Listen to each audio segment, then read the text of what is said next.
నమస్తే సార్. ఈ రోజు చెప్పాలంటే ఈ రోజు ఏంటంటే వైసీపీని కొంత టార్గెట్ చేస్తున్నది అనేది వాస్తవం అండి. వాస్తవాలు వాస్తవంగా మాట్లాడుకోవాలి. కొన్ని విషయాల్లో అంటే నేను చూసినంత వరకు కూడా కొన్ని విషయాల్లో అనవసరంగా కేసులు కూడా పెడుతున్నారు. ఇక్కడ జన సైనికుల మీద వైసీపీ దాడి చేసినా, టీడీపీ దాడి చేసినా ఎవరూ కేసులు పెట్టట్లేదు. కానీ టీడీపీ కార్యకర్తల జోలికి ఎవరైనా వెళ్తే వాళ్ళ పార్టీ చాలా ప్రతిష్టంగా ఉంది, ఇమ్మీడియట్ గా కేసులు పెడుతూ ఉన్నారు. దీన్ని ఇంకొకటి ఏంటంటే, మీరు అడిగిన ప్రశ్నలో నేను ఒక దాన్ని చెప్తాను. వైసీపీ నాయకులు కూడా వాళ్ళు చేసినటువంటి కొన్ని చోట్ల తప్పిదాలు పార్టీకి కూడా అప్రతిష్ట పాలు కూడా చేస్తూ ఉన్నాయి. ఆ ఏదైతే వైసీపీ పార్టీలో ఉన్నటువంటి నాయకులు కొంతవరకు కూడా సంయమనం పాటించి ఒక ప్రజా ప్రతినిధులుగా ఉండి ప్రజలకి తామేంటో ప్రతిపక్షంలో ఉండి ప్రజా సమస్యలని ఒక ప్రభుత్వాలకి ప్రజలకి మధ్యగా వారధిగా ఉంటూ ఆ సమస్యలు ఏవైతే ఉన్నాయో వాటిని తీసుకెళ్తూ పోయి వారు కూడా ప్రతిపక్షంలో వ్యవహరించకుండా కొన్ని చోట్ల దాడులు గాని ఇవి గాని చేస్తూ ఉన్నారు. దానివల్ల క్రమశిక్షణా తరగతులు నిర్వహించవలసినటువంటి అవసరం ఉంది. అలాగే మొన్న కూడా మనం చూసాం, టీడీపీ అధికార పార్టీకి చెందినటువంటి ఎమ్మెల్యేలు టోల్గేట్ దగ్గర టోల్గేట్ సిబ్బందులు కొట్టారు. చింతమనేని ప్రభాకర్ గారు కూడా కొంతమంది అడ్వకేట్స్ మీద కూడా బుల్డోజర్ పెట్టి దాడులు చేశారు. ఇవన్నీ కూడా పట్టబట్టలే కందుకూరు గట్టులో పట్టబట్టలే పార్లు పెట్టి గుర్తించి చంపినటువంటి సంఘటనలు జరుగుతూ ఉంటాయి.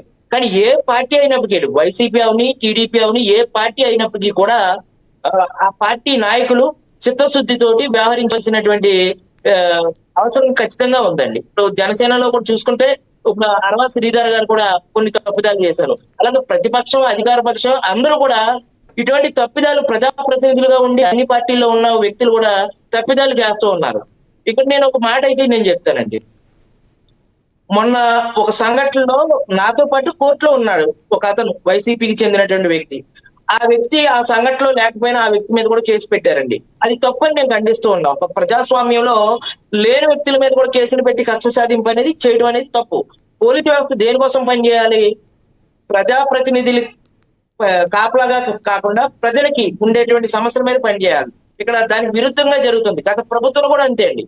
గత వైసీపీ ప్రభుత్వంలో కూడా టీడీపీ వాళ్ళని కక్షపూర్తిగా ఏదైనా మాట అంటే ఇమ్మీడియట్ గా జైల్లో పెట్టడం, సోషల్ మీడియా వాళ్ళని అరెస్ట్ చేయడం కూడా జరిగింది.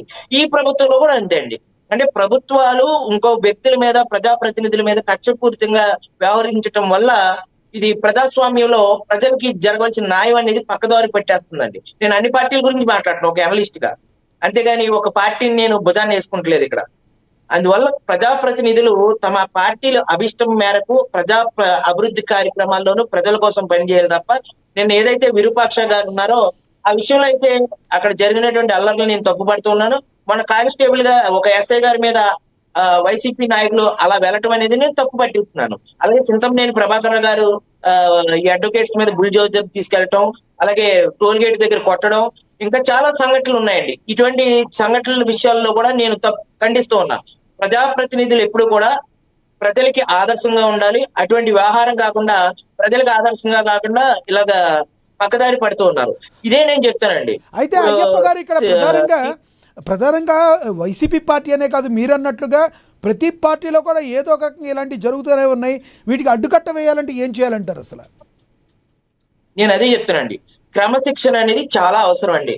ఇప్పుడు చట్టసభల్లో కూడా తల్లిదండ్రుల్ని లేకపోతే ఇంట్లో ఆడవారిని దూషించేటువంటి వికృతమైనటువంటి పొగడ్తలు భజనలు చేయటం నేను అయ్యేది ఖండిస్తూ ఉన్నానండి. ప్రజాస్వామ్యంలో ఈ రోజున భవిష్యత్తు తరాలు ఇప్పుడు నీటి ఎద్దడి ఎక్కువైపోయింది, వరదలు వచ్చేటువంటి ప్రమాదం ఉంది. విషయ పరిజ్ఞానం ఉన్న వ్యక్తులు కనుక మన చట్టసభల్లో ఉండి ఇటువంటి సమస్యలు ఉండవండి. అసలు భవిష్యత్తు ఏం జరుగుతుంది? గోదావరి పుష్కరాలు నడిపిస్తూ ఉన్నారు. రేపొద్దున గోదావరి కాలుష్యాన్ని ఎలా నివారించాలి? దీని మీద ఒక డిబేట్ పెట్టండి. ఏది చట్టసభల్లో ఇటువంటి అంశాలు కాకుండా ఒకరినొకరు పొగుడుకోవడం, ఒకరినొకరు తిట్టుకోవడం, ఒకరినొకరు విమర్శించుకోవడం, ఎన్నో లక్షల కోట్లు ఖర్చు పెట్టి ప్రజాస్వామ్యంలో అసెంబ్లీ సాక్షిగా ప్రజా సమస్యలు పరిష్కరించవలసి పోయి ఇటువంటి నాయకులు ఉన్నారు. ప్రజలు మేల్కోవాలండి. ప్రజలు ఎటువంటి నాయకులు మనం ఎన్నుకుంటే మనం సమస్యలు తీరుతాయని ప్రజల నుంచే మార్పు రావాలి. అంటే ముందు ప్రజల నుంచి ఓటు వేసినప్పుడు ఆ నాయకుడు గనక ఇటువంటి భాషా పరిజ్ఞానం లేకపోతే విషయ పరిజ్ఞానం లేనటువంటి వ్యక్తుల్ని చట్టసభలకు పంపించకూడదు, ప్రజాస్వామ్యంలో ఉంచకూడదు. ప్రజాప్రతినిధులు అవటం వల్ల ఈ ప్రజల మీద వాళ్ళే దాడులు చేయడం. ఎందుకంటే మన ద్వారకా తిరుమలలో టీడీపీ వాళ్ళు ఒక భూమిని రిజిస్ట్రేషన్ చేయించేసుకున్నారు. అడిగితే వెళ్తే చాలా మందిని కొట్టారు. SICI గారి దగ్గరికి వెళ్తే న్యాయం లేదు. అలాగే మొన్న వైసీపీ నాయకులు కొంతమంది రిజిస్టర్ భూముల్ని రిజిస్ట్రేషన్ చేయించుకున్నారు. దాని మీద కంప్లైంట్ పెడితే కనీసం తీసుకునే దిక్కు కూడా లేదు. అంటే ఇటువంటివి జరుగుతున్నాయి. అంటే ప్రజాప్రతినిధులకి అధికార యంత్రాంగం అంతా కూడా అంటే పోలీసు గాని రెవెన్యూ గాని కొమ్ము కాయటం వల్ల ప్రజలు చాలా ఇబ్బందులు పడుతూ ఉన్నారండి. ఇప్పుడు సీతారామయ్య అని చెప్పి ఒక టీడీపీకి చెందినటువంటి దెందులూరులో ఒక యాదవుల సామాజిక వర్గానికి చెందినటువంటి భూములు కబ్జా చేశారు. దాన్ని ఎవరు కూడా మాట్లాడట్లేదు.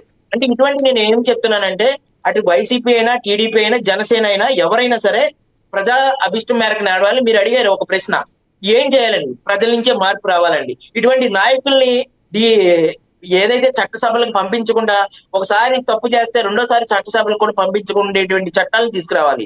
ప్రజల్ని ఎన్నుకున్నది ఎందుకు? ప్రజలు ఎందుకు ప్రజాప్రతినిధులు వారి సమస్యలు పరిష్కరిస్తారని. ఇలా ప్రజల మీద తిరుగుబాటు చేసుకుని వాళ్ళే కేసులు పెట్టించుకుని వాళ్ళే జైల్లోకి వెళ్తే ఇంకా ప్రజలకి ఎవరు న్యాయం చేస్తారు ఈ భారత ప్రజాస్వామ్యంలో?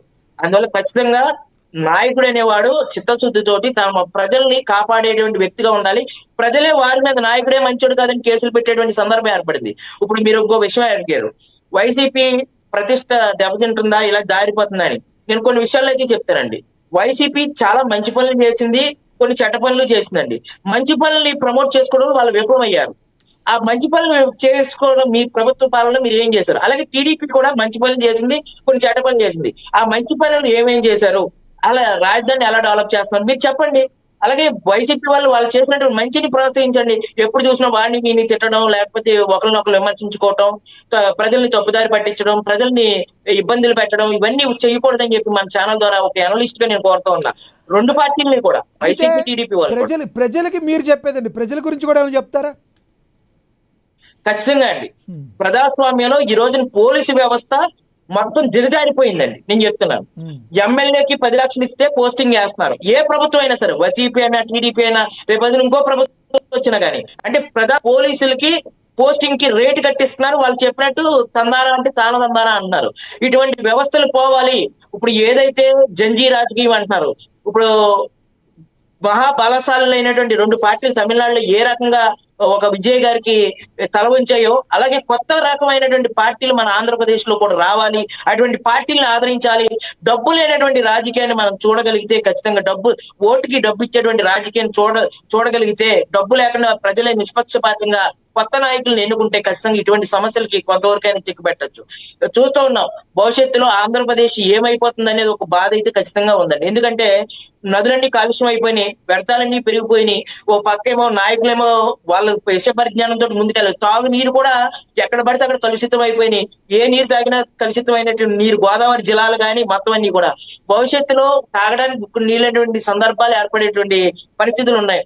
ఇప్పుడు మనం చూసాం, పెద్ది గారని ఒక ఆయన తెలంగాణ మాజీ ఎమ్మెల్యేగా పనిచేసినటువంటి ఆ వ్యక్తి చనిపోతే లక్షలాది మంది ప్రజలు జన సందోహం అక్కడ పెద్ది సుదర్శన్ రెడ్డి గారు, ఆయనతో నాకు కొంత అనుబంధం కూడా ఉంది. వరంగల్లో నేను చదువుకున్న రోజుల్లో ఆయన తోటి కలిసి కొన్ని చోట్ల మాట్లాడుకోవడం అన్ని జరిగినాయి. ఆ వ్యక్తి అక్కడ ప్రజా సమస్యల్ని తీర్చడం, రైతు కుటుంబం నుంచి వచ్చాడు కాబట్టి చనిపోయినప్పుడు కూడా తన ఆస్తులంటే ఏమి సంపాదించుకోకుండా చనిపోయినటువంటి ఒక వ్యక్తి. అటువంటి మహనీయులు, గొప్ప వ్యక్తులు ఆదర్శంగా తీసుకుని నాయకులు కూడా ప్రజల కోసం పోరాడాలి. అక్కడ కొన్ని ప్రాజెక్టులకి నీళ్లు తీసుకెళ్లటం కానీ, అక్కడ రైతుల విషయంలో కానీ చాలా మంచి మంచి కార్యక్రమాలకు శ్రీకారం చుట్టారు. అంత మాజీ ఎమ్మెల్యే నుండి అధికారం లేకపోయినప్పటికీ కూడా అంత ప్రజలు స్వచ్ఛందంగా వచ్చారు. అటువంటి నాయకులు కావాలి.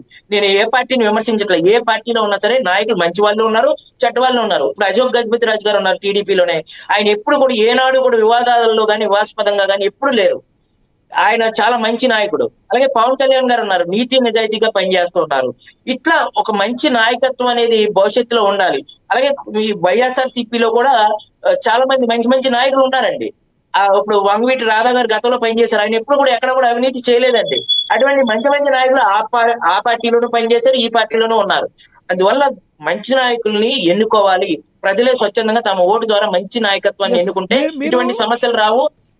మీరు చెప్పింది బాగుంది. బట్ వైసీపీలో ప్రస్తుతం 2024 తర్వాత కొంత నైరాశ్యత ఏర్పడింది అనే అభిప్రాయాలు ఏర్పడుతున్నాయి. దాన్ని మరింత లోతుగా తీసుకెళ్లేటట్టుగా కొన్ని అంబటి రాంబాబు వ్యాఖ్యలైతే కావచ్చు, లేదంటే ఇప్పుడు విరూపాక్షి కావచ్చు, లేదంటే జోగి రమేష్ పర్సనల్ కావచ్చు, ఏవైనా కూడా ఇవన్నీ కూడా జగన్మోహన్ రెడ్డికి తలనొప్పులు తెచ్చేది. ఎందుకంటే ఆయన స్ట్రాంగ్గా 10 అడుగులు ముందుకేస్తుంటే 11 అడుగులు వెనక్కి లాగుతున్నారనే మాటలు వాస్తవం ఉందంటారా? సార్, ప్రతి పార్టీలోనూ వాళ్ళు ఉంటారు, వీళ్ళు ఉంటారు. ఇప్పుడు బస సత్యనారాయణ గారు ఉన్నారు, తోట శ్రీమూర్తులు గారు ఉన్నారు, ఇటువంటి గొప్ప నాయకులు ఉన్నారండి. వాళ్ళు ఎప్పుడు కూడా వివాదాల్లో ఉండరు. ఏ విషయం మాట్లాడినా